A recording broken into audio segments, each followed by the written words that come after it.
Ça commence là? Non, parce que moi je suis coincé dans un bouchon. Ne ratez pas votre programme avec la compagnie des déboucheurs. Intervention sur tout type de canalisation.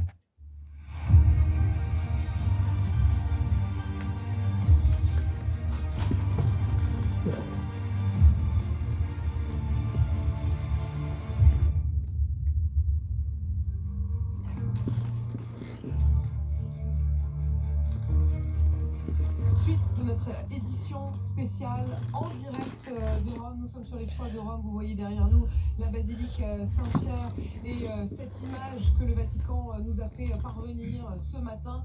La première image de la dépouille du pape, le cercueil du pape François avec ses attributs de pape en blanc et rouge. Cette image qui a donc été donnée par le Vatican, une forme d'ouverture, on va évidemment y revenir et aller tout de suite au contact aussi de l'émotion de la population romaine. On se rend place Saint-Pierre dans un instant, mais je voudrais d'abord saluer d'abord Arthur Herlin. Vous êtes resté avec nous, merci, vous êtes grand reporter à Paris Match, spécialiste des questions d'église et de Vatican. Vous avez d'ailleurs vous-même été correspondant ici pendant 8 ans. Patrick Sauce, bien sûr, chef du service international de BFM TV. Bonjour cher Patrick. Et puis Samuel Liévin, vous étiez avec moi sur RMC ce matin, vous êtes directeur de la rédaction de Pèlerin Magazine, vous êtes également intervenant régulier sur BFM TV. Avant de vous entendre, je voudrais qu'on parte à la rencontre des Romains, puisque vous le voyez sur le terrain, tous nos reporters sont non seulement ici, mais aussi en Corse, où nous partirons dans un instant. La Corse qui a accueilli le tout dernier voyage en dehors de Rome du pape François. Mais partons retrouver Mathieu Coache, vous êtes place Saint-Pierre. On vous verrait presque derrière nous, auprès de cette population, de ces pèlerins qui veulent partager et communier presque leur émotion. Oui, beaucoup de touristes italiens ou de touristes étrangers d'ailleurs qui font le détour par cette place Saint-Pierre pour tenter d'apercevoir quelque chose, qui veulent des informations aussi sur les cérémonies qui vont suivre dans les jours qui viennent et qui se demandent si leurs vacances vont être perturbées. De toute évidence, des accès vont être impossibles dans la semaine qui commence. Ce qui est assez impressionnant, Apolline, c'est à quel point cette place Saint-Pierre est devenue un aimant en 24 heures, comme si on venait y chercher un peu de ce pape si singulier. Et d'ailleurs, toutes les personnes que nous avons interrogées depuis hier ont un mot à dire de ce pape François, un trait de personnalité à pointer. C'est son ouverture sur le monde qui est la plus souvent soulignée. Je vous propose d'écouter Claudio qui est venu avec sa famille du nord de l'Italie. On est arrivé hier et on a appris la mort du pape.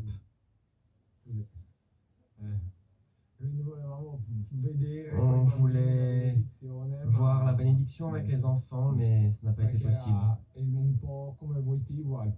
C'était le pape du peuple. C'était le pape de tous, y compris les plus faibles, les moins riches. De quelque chose qui nous a marqué avec Margot Vizade en arrivant ce matin place Saint-Pierre par rapport à hier soir, c'est la sécurité. La sécurité qui a été largement renforcée ici. Impossible d'accéder à la place Saint-Pierre sans se faire ouvrir et contrôler les sacs. Il y a des détecteurs de métaux également présents, alors qu'hier soir, il n'y avait rien de tout ça. C'est une longue semaine qui commence pour les autorités italiennes et elles sont bien en place ici, place Saint-Pierre. Merci Mathieu Coache en direct de la place Saint-Pierre. Ce qui est fort dans ce que disent les uns et les autres, et c'est vrai que quand on les interroge dès hier soir, ceux qui se convergeaient vers la place Saint-Pierre, ce qui parlent tous de ce pape du peuple, de ce pape des plus humbles, des plus pauvres. Et c'est aussi quand même le pape des plus puissants. Il y aura ici pour ses obsèques tous les plus puissants de ce monde qui ont déjà commencé à faire savoir qu'ils seront présents, Patrick. Des puissants qui, du vivant de François, ont dû se déplacer vers Rome et ont essayé d'attirer le pape à plusieurs moments de son, je dirais presque son mandat, dans les capitales, sous les ors des républiques. Ça n'a pas fonctionné, on va le redire. Les invitations ont été lancées un certain nombre de fois pour venir à Paris par Emmanuel Macron. Il est allé à Marseille puis en Corse. Il ne s'est pas rendu dans la plupart des grandes capitales des pays occidentaux. Non, il a préféré encore une fois les périphéries. Et donc c'est quelque part une victoire, je dirais post-mortem pour lui, puisque il va réussir à faire venir les grands de ce monde à son enterrement. On a déjà quelques noms. Emmanuel Macron a dit qu'il serait là. Donald Trump, Volodymyr Zelensky. Oui, et la liste va évidemment s'allonger. Chacun essaye de faire clairsemer ou d'éclaircir son agenda, tout en ignorant, pour l'instant, mais c'est sans doute une question d'heure, voire de minutes, tout en ignorant la date de ses funérailles. Samuel Liévin, j'ai envie de mettre les pieds dans le plat, mais parce qu'au fond, il nous y autorise, le pape François, parce que lui-même, il aimait mettre les pieds dans le plat et dire les choses. Jean-Marie Guénois disait tout à l'heure, il restera aussi de lui une église clivée, une église parfois divisée. Il l'a fait parfois sciemment, mais il faudra reconstruire. Alors, reconstruire, je pense quand même que c'est exagéré. Recoudre, c'est plus juste. C'est vrai que c'est un pape qui a davantage clivé à l'intérieur de l'Église qu'à l'extérieur. Il a fait l'unanimité à l'extérieur sur des gestes simples de rassemblement, de défense de la dignité humaine. Et ça touche les cœurs, quelles que soient les convictions, quelles que soient les cultures. Donc incontestablement, c'est un pape qui va marquer au-delà du monde catholique. À l'intérieur du monde catholique, je dirais que c'est assez partagé. Il y a ceux qui sont fans. Il y a ceux, et c'est l'immense majorité quand même des catholiques, qui sont plutôt légitimistes. C'est le pape. Même si ce qu'il dit, notamment à propos des migrants, ça pique un peu. Bon, c'est le pape. On comprend pourquoi il nous le dit. En tout cas, nous, on a beaucoup de lecteurs qui se sont manifestés dans ce sens, y compris sur les réseaux sociaux depuis hier. Voilà, par exemple, sur les migrants, on n'était pas forcément toujours d'accord avec lui. Politiquement, à nous de le traduire en âme et conscience, mais c'est le pape, et c'était normal au fond que, vu sa fonction, il prenne position comme ça. Et puis, je dirais plutôt une minorité très remontée contre lui, et qui attend peut-être de ce prochain conclave un vrai changement, là pour le coup, de quelqu'un qui prenne une direction complètement opposée. Mais alors ça, est-ce que ce sera possible? Oui, ce qu'il a montré dès le début de sa vie, c'est que c'est un affranchi. Le pape François, il détestait être catalogué.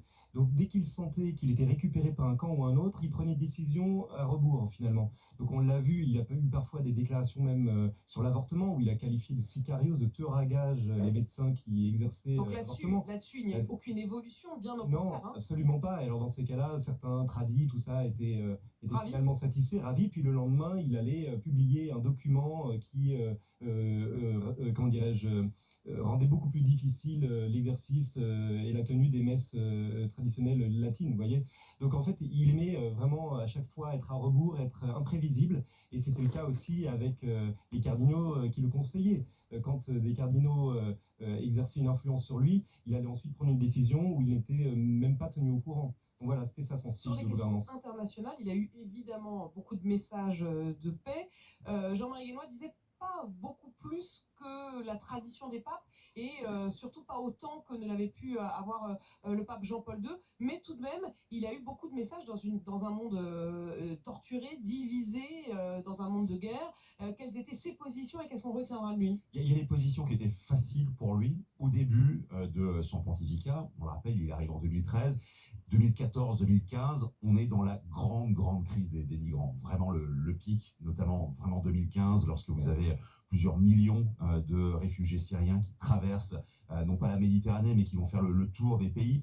Souvenez-vous quand même, son premier déplacement, c'est encore une fois à la périphérie de l'Italie, c'est à Lampedusa, une île qui est plus proche de la Tunisie, du continent africain, que de la péninsule italienne.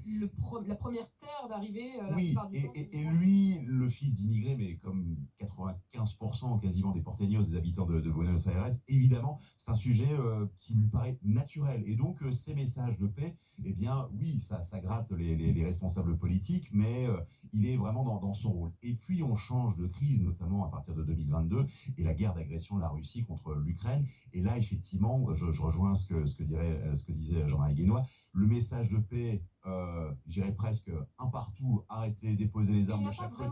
Oui, c'est assez difficile, c'est difficile d'être entendu. Volodymyr Zelensky sera là pour les obsèques du pape François, mais il a dû avaler des couleuvres, un certain nombre de couleuvres. Et puis, il est revenu là sur d'autres conflits. Encore une fois, du côté des plus pauvres, des plus misérables, de ceux qui avaient été agressés. D'abord, les Israéliens sur leur sol après les attaques du Hamas, avec, oui, c'est vrai, des messages qu'on pourrait qualifier d'ambigus, mais il est resté un petit peu dans son rôle. Et puis, il a été du côté des populations qui ont été bombardées à Gaza. Et en matière d'équilibre, il y arrive juste à la fin. C'est son dernier message politique.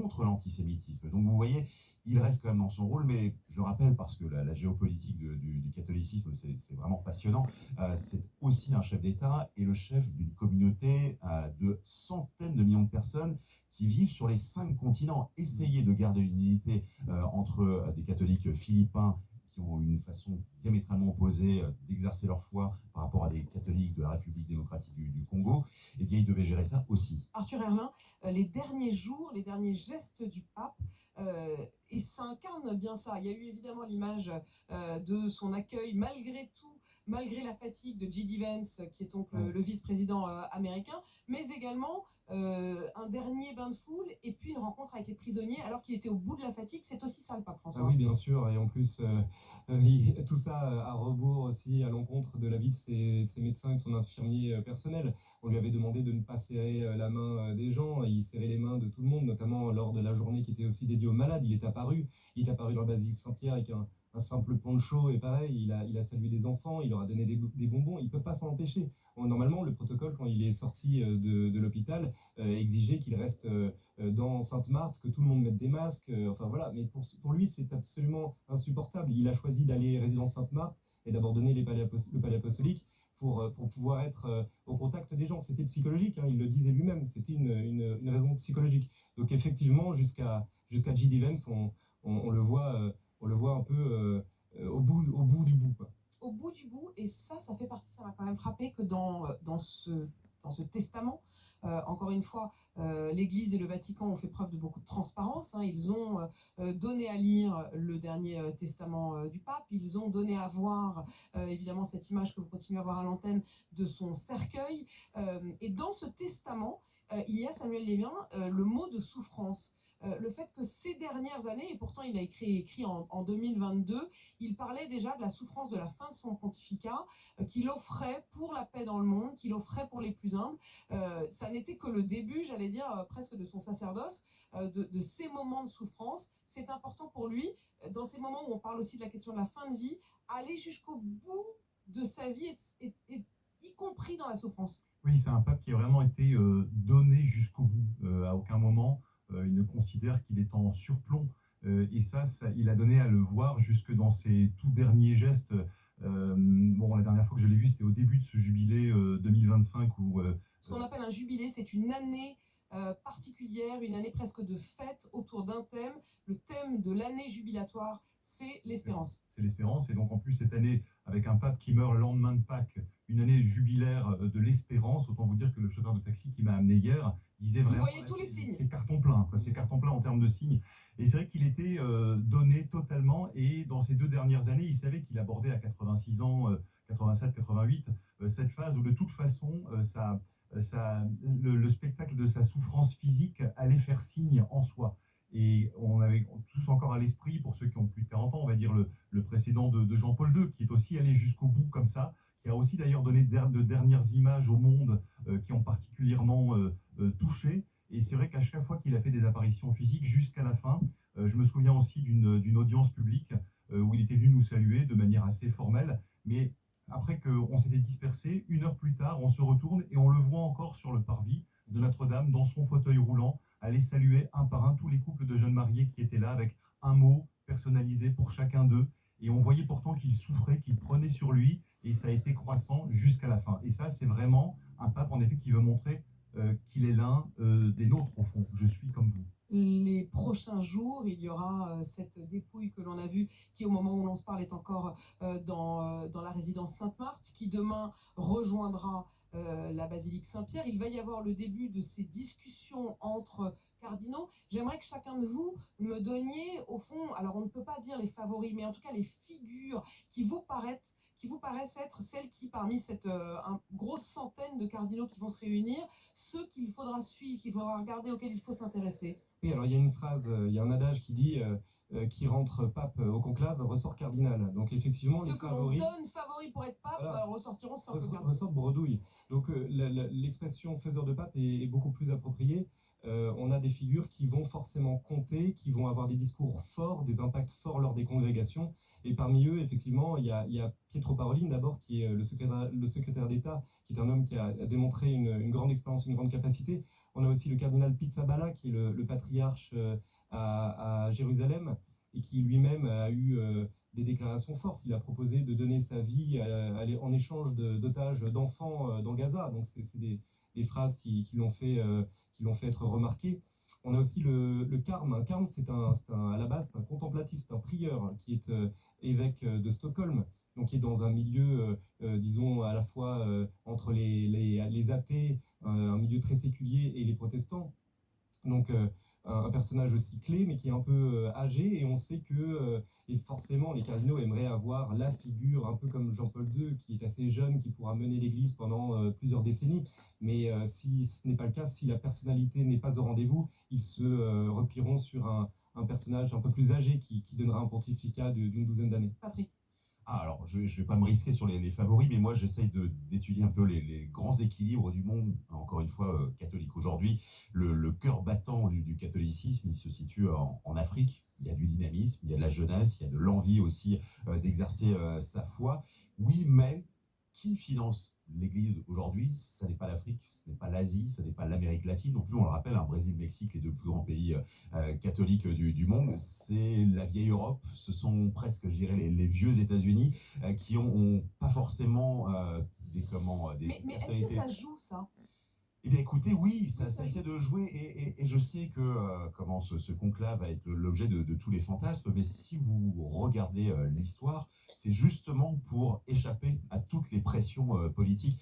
Moi, évidemment, ce qui était toujours amusant, c'est d'aller voir quel a été le conclave le plus court, celui qui a été le plus long, et celui qui a été le plus long, c'est au XIIIe siècle. Ça dure des mois, et à un moment, les habitants civils, fidèles aussi, en ont marre et décident d'enfermer tous les cardinaux dans un endroit avec une clé en latin, cum clave. Et derrière, c'est vraiment institué au XIIIe siècle. Débrouillez-vous, sinon vous voilà, restez enfermé. Conclavé, conclave. Et donc, de nourriture. De nourriture. Et étonnamment, c'est allé beaucoup plus vite et sans aucune pression politique autour. Et donc oui, on va vous faire un peu le détail des portables qu'ils doivent laisser là. Mais les prochains jours, par exemple, vont être extrêmement importants. Il y a énormément de cardinaux qui ont été nommés par François. Encore une fois, à la périphérie, y compris des pays les plus catholiques. Lorsque vous allez nommer un cardinal à Manaus, on est extrêmement loin des grandes villes brésiliennes. Et il va falloir qu'ils viennent... un cardinal, une voix. Et il va falloir qu'ils se connaissent. Qui est une voix supplémentaire, il n'y a pas de droit de veto, chacun est logé à la même enseigne. Ils sont très nombreux, Samuel Lévin, plus nombreux que d'habitude. Alors oui, ils sont très nombreux parce qu'ils sont plus de 130, sachant que le pape François en a nommé 108 parmi les cardinaux électeurs. Ce sera le conclave le plus global de toute l'histoire de l'Église. En 2000 ans, c'est la première fois que le centre de gravité, ça y est hors de l'Europe. François y a énormément œuvré.